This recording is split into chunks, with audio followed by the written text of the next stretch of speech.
Hey, beautiful people, Ryan Hamer here. I hope this message finds you well. Today, in this video, we're going to be talking about why and how you should be checking your credit bureau report. So, specifically, today we're going to be talking about Equifax.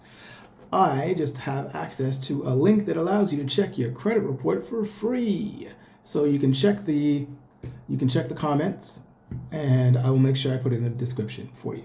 So I always say it's important to check your credit report straight from the source.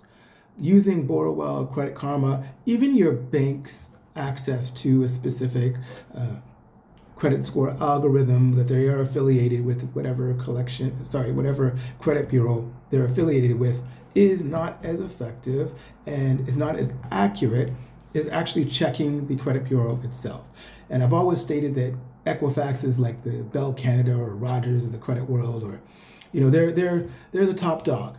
So you always want to make sure that you check to see what is there and make sure that your information is accurate. Some of you like being cheap and using Borrowell and Credit Karma because some people have said to me, well, it's the same information. Well, it's not always the most updated information. It's not always the most accurate information, because my philosophy is if I can't rely on the score to be as accurate as possible, then I want to go and I want to check the actual source. So when you log into your Equifax account, you have the ability to check your score. You can see what your current payments are on any revolving accounts or on any installments accounts, as well as anything that's in the collection section and any matters of public record. Why this is important is so that you are aware of what's actually there. You're aware of what they have there for your address. You're aware what's there for your employer. You're aware whether it's the right SIN number, social insurance number. You're aware if they have the right address. And all that stuff is important because this can be your particular claim with regards to why your information is not 100% accurate. And then you have people sending you, collection letters and things of the sort. And if it doesn't jive with the information that's actually on your credit profile, then how do you know what's accurate, what's legitimate, whether a debt is particularly yours or not, unless you check?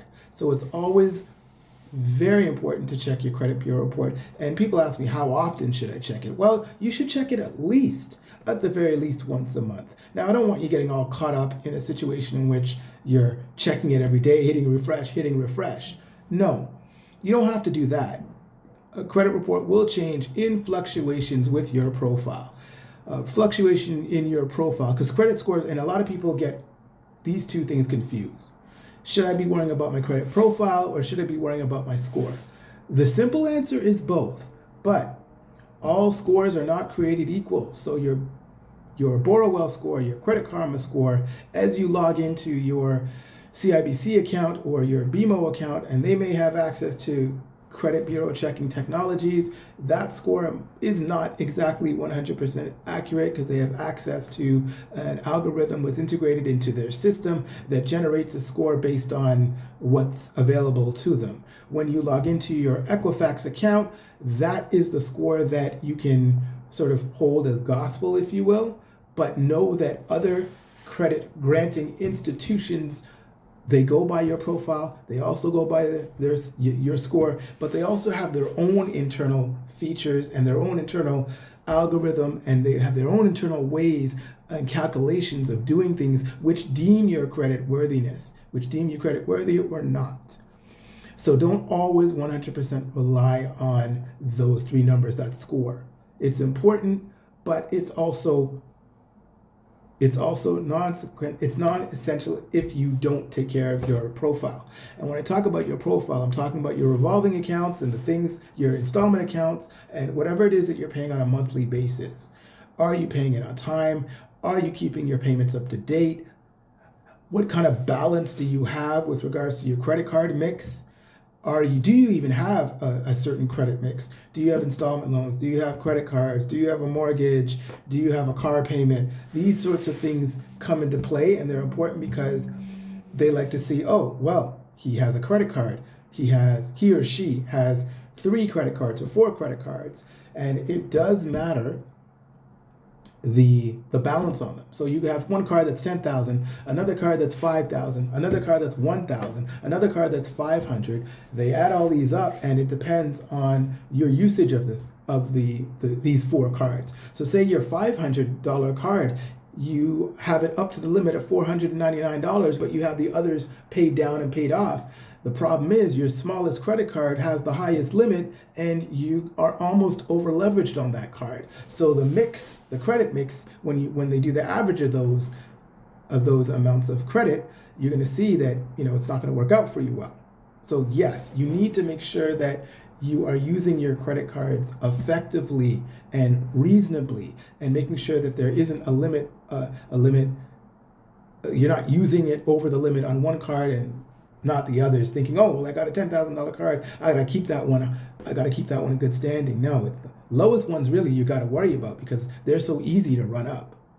So hopefully you found some of this information helpful.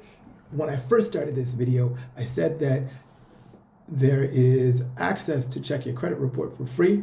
I'm going to include that link in the description, and I want you guys to take a look at that link. If there are any problems with it, you guys let me know and I will recheck the link, but at least they're doing something. So, I mean, Equifax rarely does this, but I guess it's a promo or whatever, so they're allowing you to get access to your credit bureau report, and you can see it for free without having to pay for the monthly subscription of $20, what have you, to have access to your score and whatever other features that they are offering. Why I say that it's really good to be able to access this particular credit bureau is because it gives you a full detailed snapshot of your credit bureau report, and you're able to look at things granularly, right?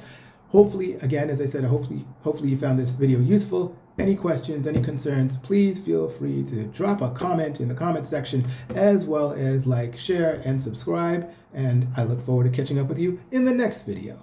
Have a good one.